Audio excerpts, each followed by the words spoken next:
요즘에는 이렇게 뭐 하나 좀 보려 그러면 아, 맨 먼저 광고가 떠요. 그런데 제가 이제 이렇게 어떤 영상을 보기 위해서 눌렀더니 광고가 먼저 나와요. 광고가 뭐 어떤 광고였냐면 그 아이들 이렇게 돌봐주는데 후원해라 하는 후원 요청 광고였어요. 초등학생 같이 생긴 여자애가 나와서 자기 이제 엄마도 암으로 투병하고 있는데 아버지도 병에 걸려서 정말 힘들다 그런 얘기를 하는 거예요. 그러면서 얘가 뭐라고 하냐면 하늘도 무심하시지. 우리 가정에 왜 이런 시련을 주시나. 이런 생각이 들더라. 그런 얘기를 하더라고요. 여기서 하늘이라는 것은 자기는 아닌 거죠. 자기는 아니에요. 다른 사람 때문에 누군지 모르겠어요. 그런데 그 누군가 때문에 우리 집이 굉장히 어려워요. 얘기를 하고 있더라고요. 왜 나한테 이렇게 가혹한 시련이 있는가? 이건 내 탓은 아니야. 도대체 이렇게 힘들고 어려운 환경에서 나보고 어떻게 살라는 거야? 부모가 잘 뒷받침해도 제대로 살기가 어려운 세상이라는데 저 혼자서 이런 시련을 어떻게 이겨냅니까? 그런 원망이죠.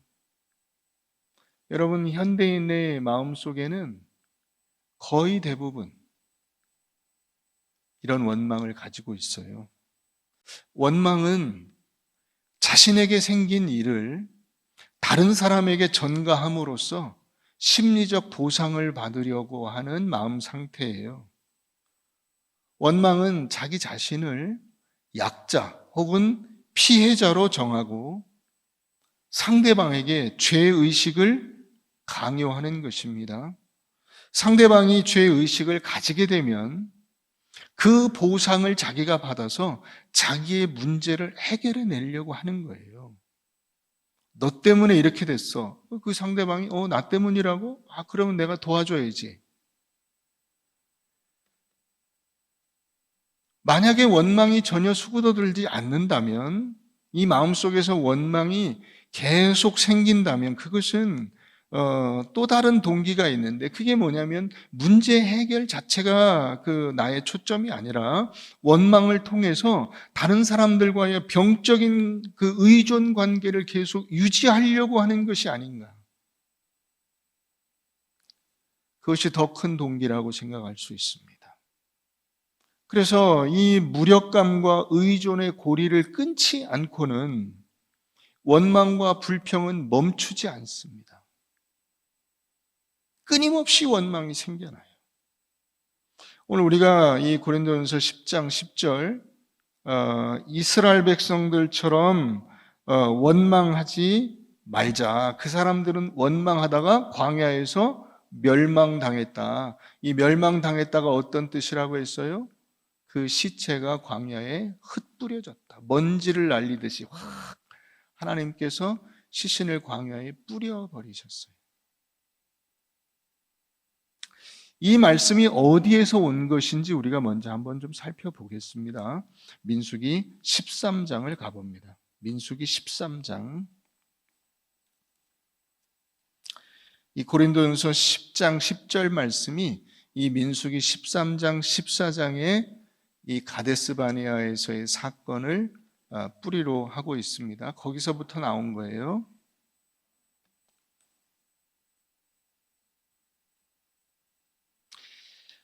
(13장) 25절부터 보겠습니다. 민수기 13장 25절. 40일 동안 땅을 정탐하기를 마치고 돌아와 바란 광야 가데스에 이르러 모세와 아론과 이스라엘 자손의 온 회중에게 나와 그들에게 보고하고 그 땅에 과일을 보이고 모세에게 말하여 이르되 당신이 우리를 보낸 땅에 간즉 과연 그 땅에 젖과 꿀이 흐르는데 이것은 그 땅의 과일이니이다. 그러나 그 땅 거주민은 강하고 성읍은 견고하고 심이 클 뿐 아니라 거기서 아낙 자손을 보았으며 아말렉인은 남방 땅에 거주하고 헷인과 여부스인과 아모리인은 산지에 거주하고 가나안인은 해변과 요단가에 거주하더이다.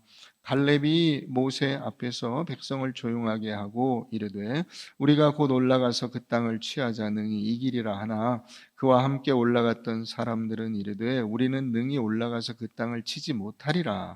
그들은 우리보다 강하니라 하고 이스라엘 자손 앞에서 그 정탐한 땅을 악평하여 이르되 우리가 두루 다니며 정탐한 땅은 그 거주민을 삼키는 땅이요 거기서 본 모든 백성은 신장이 장대한 자들이며 거기서 네피림 후손인 아낙 자손의 거인들을 보았나니 우리는 스스로 보기에도 메뚜기 같으니 그들이 보기에도 그와 같았을 것이니라.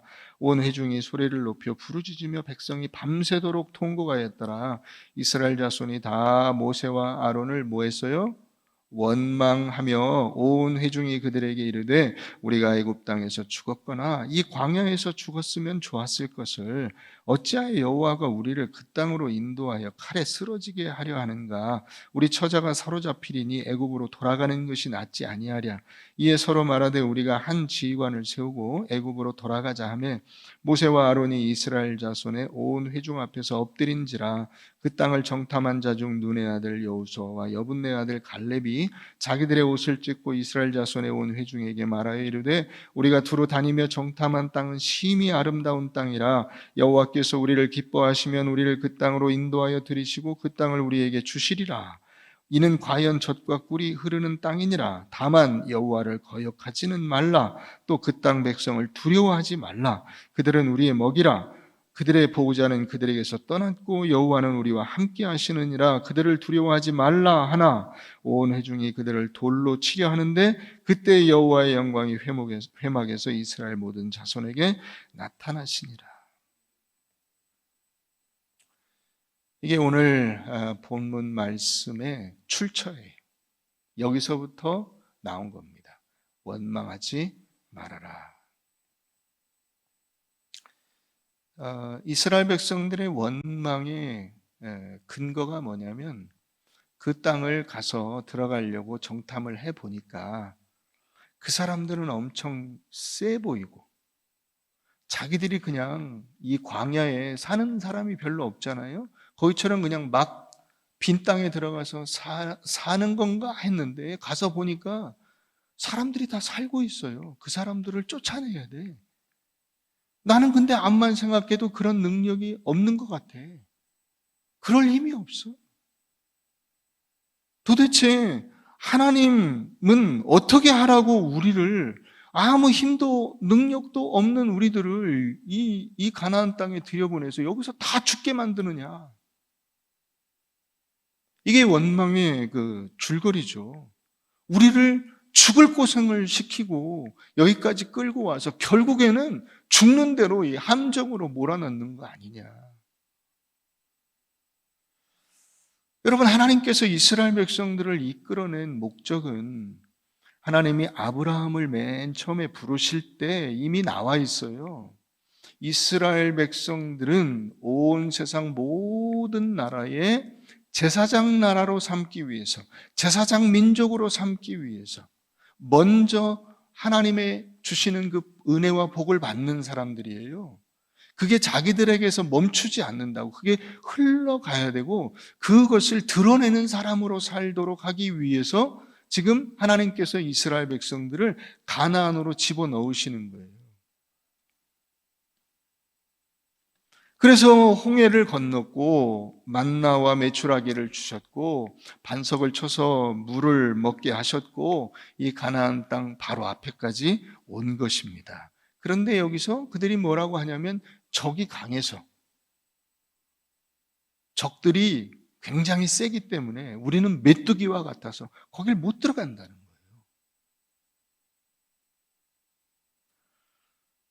왜 우리에게 이렇게 힘들고 어려운 일을 맡기시냐는 거예요. 차라리 애굽으로 돌아가는 것이 낫겠다. 애굽의 바로가 정치는 잘해. 애굽의 주인들이 먹을 건 잘 줘. 거기가 낫지. 여기 먹을 것도 없고 겨우 만나와 메추라기 먹고 어떻게 저렇게 기골이 장대한 가나안 사람들과 맞서 싸워 이깁니까?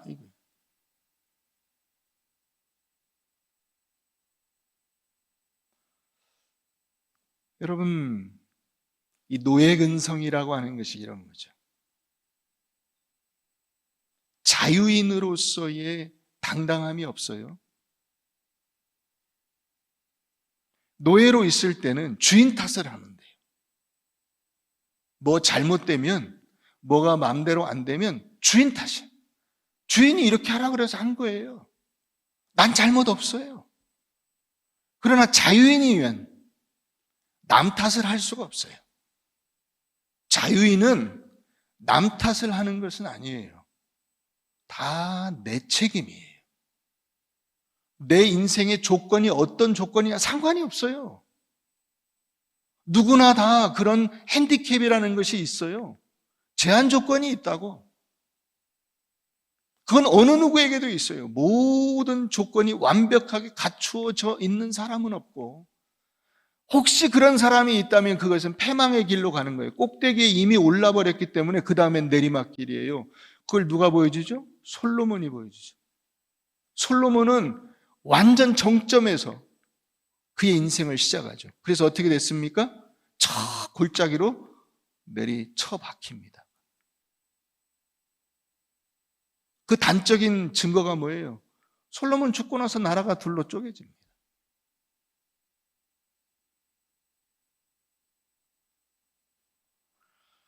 여러분, 기독교 신앙이라는 것은 뭐냐면, 우리가 하나님을 믿는다는 건 뭐냐? 내가 하나님을 믿는다는 것은 내 인생을 내가 자유인으로서 책임지고 산다는 것을 의미해요. 하나님이 그 책임을 나에게 주신 거예요. 그걸 영광이라고 하는 것입니다. 뭐 돈 많이 벌어서 높은 자리에 올라가서 사람들이 박수 쳐주는 게 영광이 아니고요. 자유인으로 나를 쳐주시고 나를 세상의 모든 사람들 가운데 불러내어 하나님의 백성 삼아주신 이게 영광이에요. 그 당당한 자유를 누리라고 하는 거예요. 이런 관점에서 우리의 인생을 보는 것이 기독교 신앙이에요. 그래서 원망하고 남에게 책임을 전가하는 것이 아니라 내 인생을 내가 스스로 책임을 지는 거예요. 부모 탓, 사회 탓, 회사 탓, 상사 탓, 다른 사람 탓, 목사 탓 이걸 하는 게 신앙이 아니고요. 하나님이 내게 주신 나의 삶의 자리에서 내가 어떻게 나의 인생을 신실하게 멋지게 아름답게 살아가느냐. 그게 자유이고 그게 신앙이에요. 그와 같은 조건 속에서 하나님이 나와 함께 하신다는 것입니다. 여러분, 북한이 왜 세계 최빈국인지 아세요? 전 세계 190여 개국 중에서 제일 못 살아요. 이유가 뭐라고 생각하세요?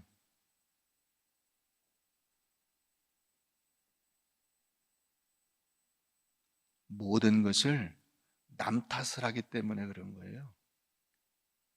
자기들의 역사, 자기들의 현실적인 조건이 미제국주의 탓이다. 남조선 탓이다. 그런 사고방식으로 인생을 사는 한 절대로 발전이 없어요. 성장할 수가 없어요. 왜 기독교 신앙이 이 선진국 문화와 같이 가냐면 개척정신을 불어넣기 때문에 그런 거예요. 나에게 주어진 삶의 여건 가운데 그것을 내가 책임지고 나에게 주신 그 자유를 내가 마음껏 누리면서 내 인생을 책임지고 살아가도록 만들기 때문에 그런 거예요. 그게 기독교 신앙이에요.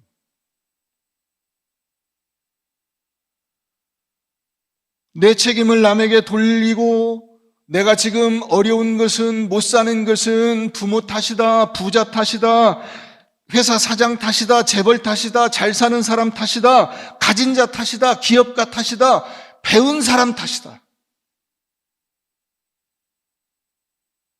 그래서 어떻게 되나요? 다 못 살죠, 그렇게 하면. 다 못 살아요.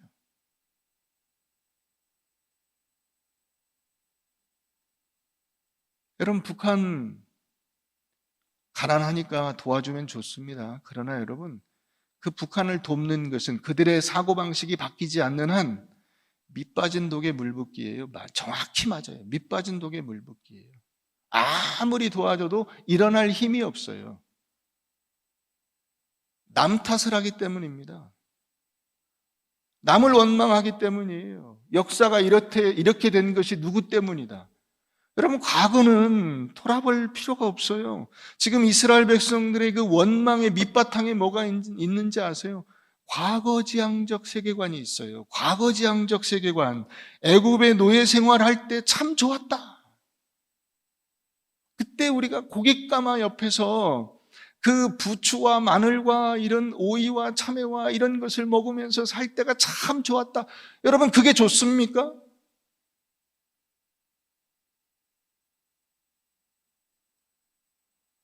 옛날이요. 박하사탕이라는 영화가 있었어요. 그 영화 맨 처음 시작하는 장면 기억나세요?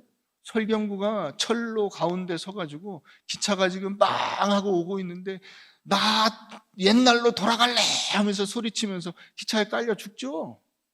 기차에 깔려 죽어요. 과거라고 하는 것은 이 역사의 기차 앞에서 이미 지나간 거예요. 뒤돌아볼 필요가 없어요. 자꾸 과거를 끄집어내려고 할 필요가 없어요. 그건 누구나 다 마찬가지예요. 부부싸움 할 때, 이건 여담입니다만은 여자분들 자꾸 옛날 얘기하지 마세요. 남자들이 굉장히 싫어해요. 옛날에 당신이.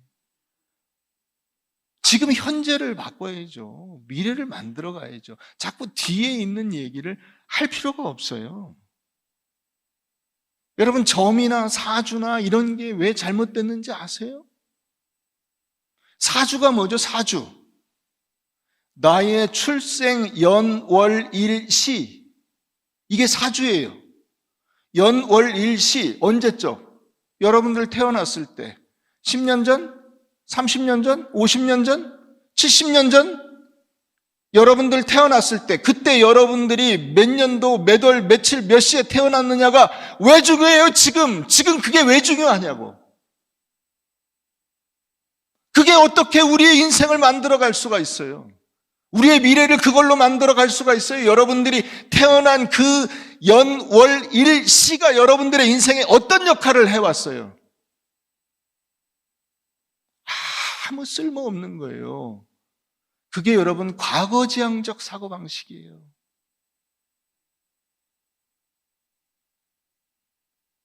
여러분, 그때 여러분들이 지금 핸드폰 들고 시속 100km, 200km 그냥 밟기만 하면 날아가듯이 날아가는 그 자동차 타고 이렇게 좋은 환경에서 살 거를 상상이나 했었어요? 그때?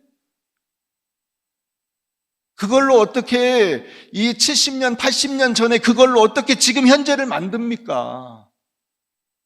뒤돌아가면 안 돼요.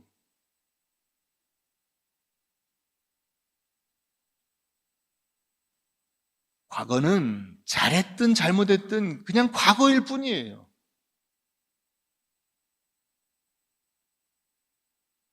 새로운 날을 만들어가는 것은 지금, 그리고 지금 이후의 미래를 바꿔가는 거예요.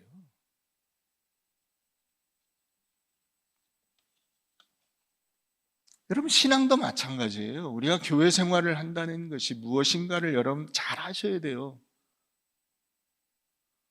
성경 말씀은 이 과거 얘기를 하고 있어요. 그런데 이 과거 얘기를 통해서 무엇을 이야기하냐면 여러분들의 현재와 미래를 이야기하는 거예요. 성경에서 늘 이야기하는 것이 뭐죠? 언약입니다. 언약. 여러분들의 미래. 과거를 딛고 일어서서 미래를 향해서 나아가는 거예요.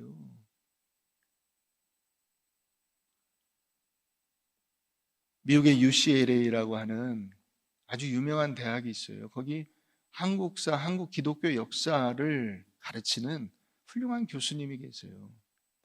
그 옥성득 교수라고 하는 분인데, 이분이 세계에서 한국 교회사로는 탑이에요. 이분이 쓴 글을 제가 한번 읽어드릴게요. 잘 들어보세요.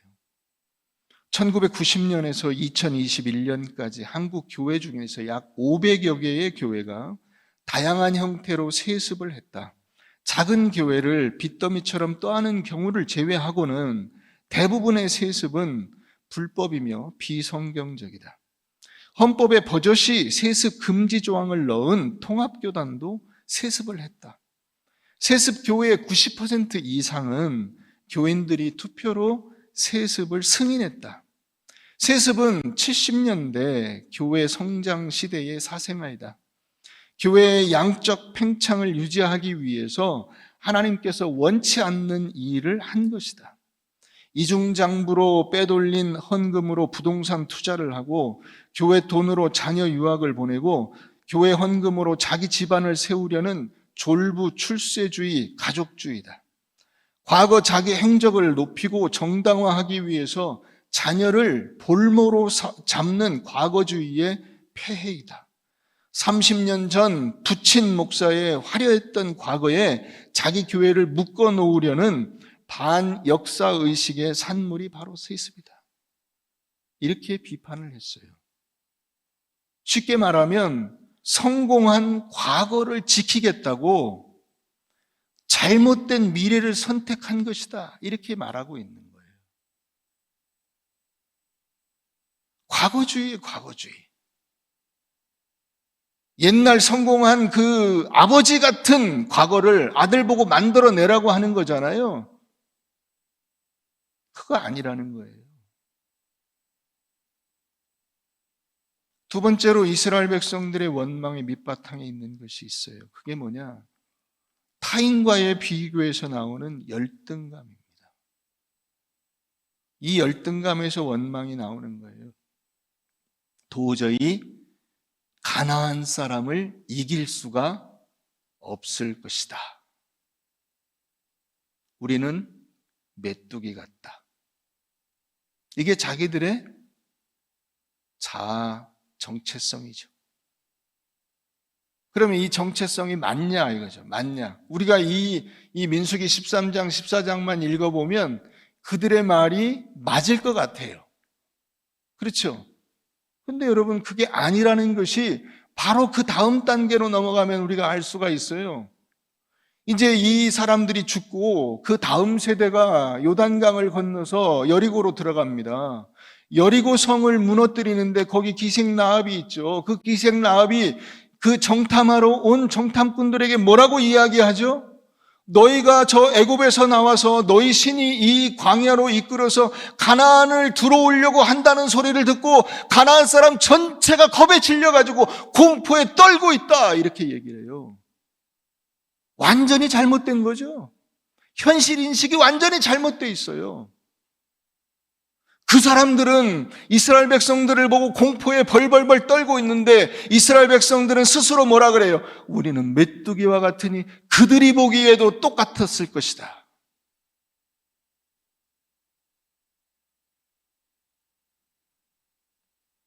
여러분, 하나님께서 여러분들로 하여금 귀하고 성숙하고 멋진 삶을 살아갈 수 있도록 여러분들을 불러주신 거예요.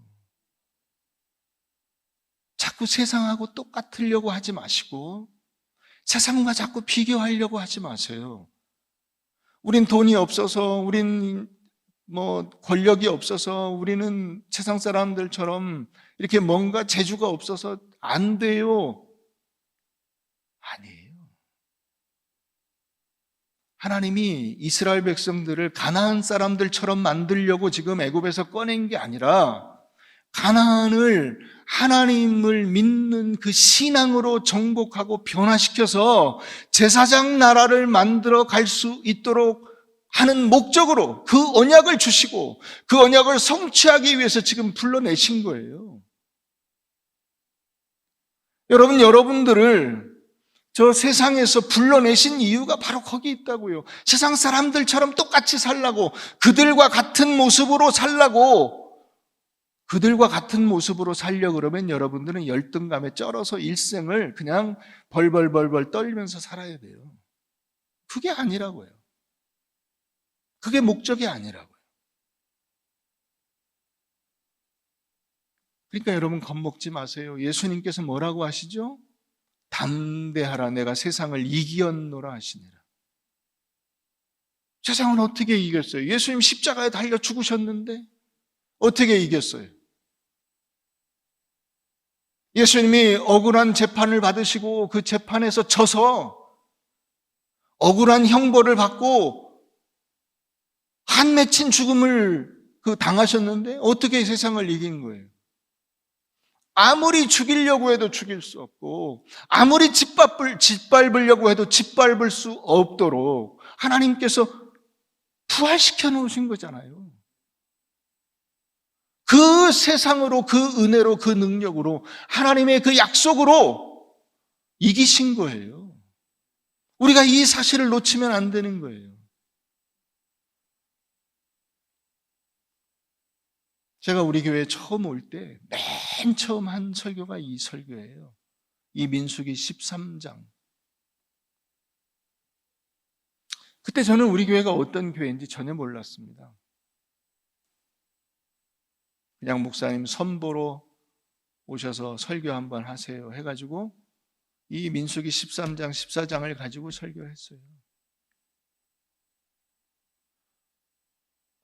교회 내부의 사정이나 형편을 저는 전혀 알 수 없지만 제가 이 본문을 정한 것은 아마 그것 때문이 아니었을까 싶어요. 누군가를 원망하면서 그 자리에 주저앉아 있지 말고 하나님께서 우리와 함께 하심을 붙들고 미래를 향해서 나아갑시다. 그것이 하나님께서 우리에게 주신 사명이요, 하나님께서 나와 함께 하시는 증거입니다. 그걸 외쳤어요.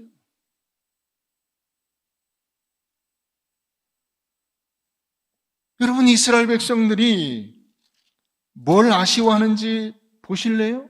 앞에 민수기 11장 한번 가서 보세요.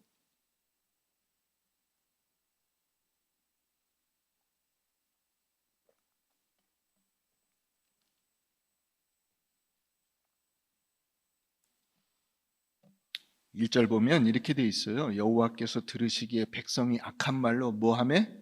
원망해요. 자, 4절 가서 보세요. 그들 중에 섞여 사는 다른 인종들이 탐욕을 품으며 이스라엘 자손도 다시 울며 이르되 누가 우리에게 고기를 주어 먹게 하랴. 우리가 애굽에 있을 때에는 값없이 생선과 오이와 참외와 부추와 파와 마늘들을 먹은 것이 생각나거늘 이제는 우리의 기력이 다하여 이 만나 외에는 보이는 것이 아무것도 없도다. 이거 먹고 어떻게 가나안 땅에 들어가냐는 거예요. 그 애굽에서 그 먹던 생선, 고기, 무슨 오이, 참외, 부추, 파, 마늘, 여러분 그런 것들을 누리고 사는 것이 인생의 기쁨이라고 생각하세요? 아니죠. 노예로 그런 거 백날 먹으면 뭐 할 거예요? 노예로. 내가 자유인으로 이 세상에서 마음껏 하나님께서 주신 능력과 지혜와 그 나의 재능과 믿음을 가지고 세상을 정말 자유롭게 살아가고 내 마음껏 사는 것, 그게 기쁨 아니에요? 그걸 우리가 믿음이라고 말하는 거잖아.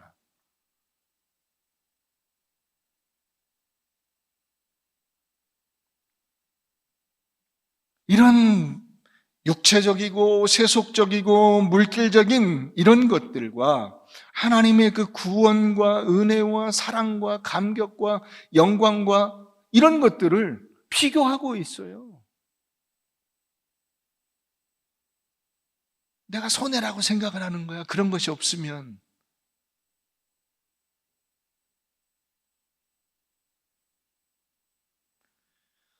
내가 과거에 애굽에서 노예로 누렸던 그런 향락보다 지금 내가 자유인으로서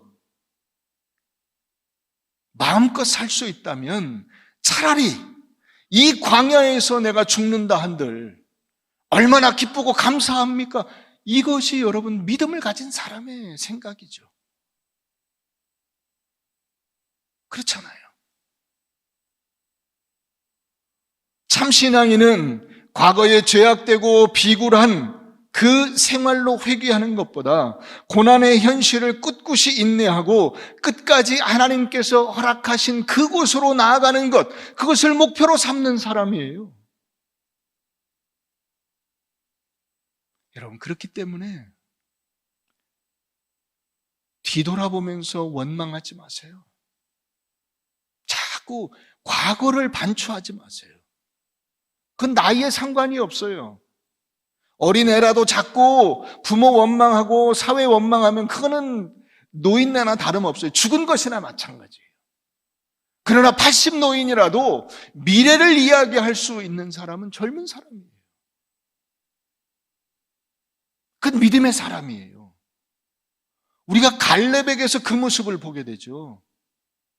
땅 분배하는데 이 산지를 내게 주소서.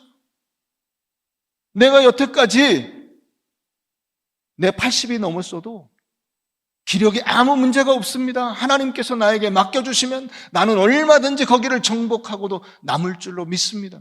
여러분, 이게 신앙인인 거예요.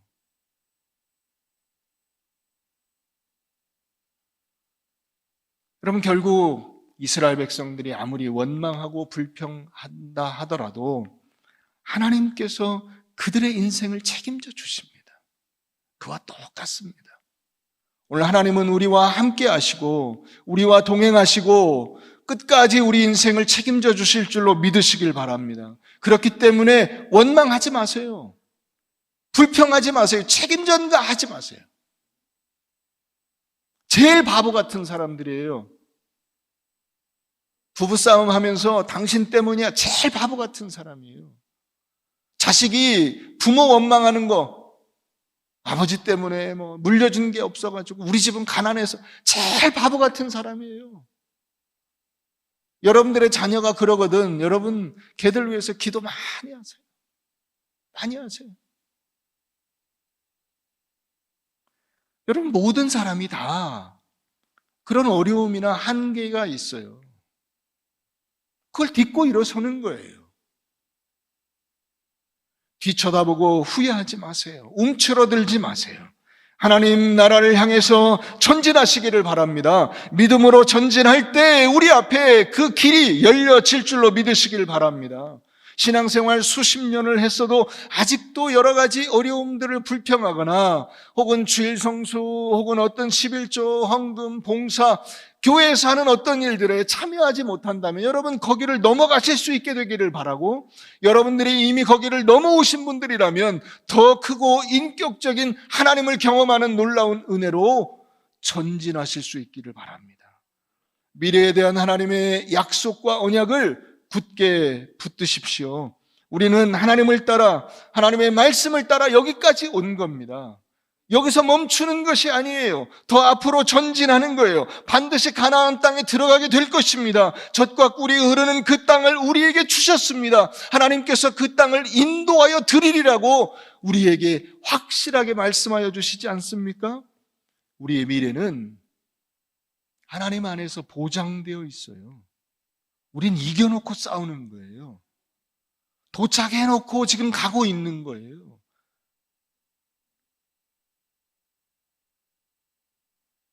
사랑하는 성도 여러분, 코로나가 2년도 넘게 이러고 있어서 앞으로 어떻게 될지 걱정이 됩니다. 걱정하지 마세요. 걱정하지 마세요. 하나님께서 우리와 함께 하십니다. 작년보다 올해가 더 나을 것이고 올해보다 내년이 더 나을 것이고 여러분들의 어제보다 오늘이 더 건강하게 될 것이며 오늘보다 내일이 더 소망이 있게 될 것입니다. 하나님께서 우리와 함께 하심을 믿고 담대하십시오. 우리 모든 꿈과 사랑의 성도 여러분, 여러분들을 하나님께서 책임져 주십니다.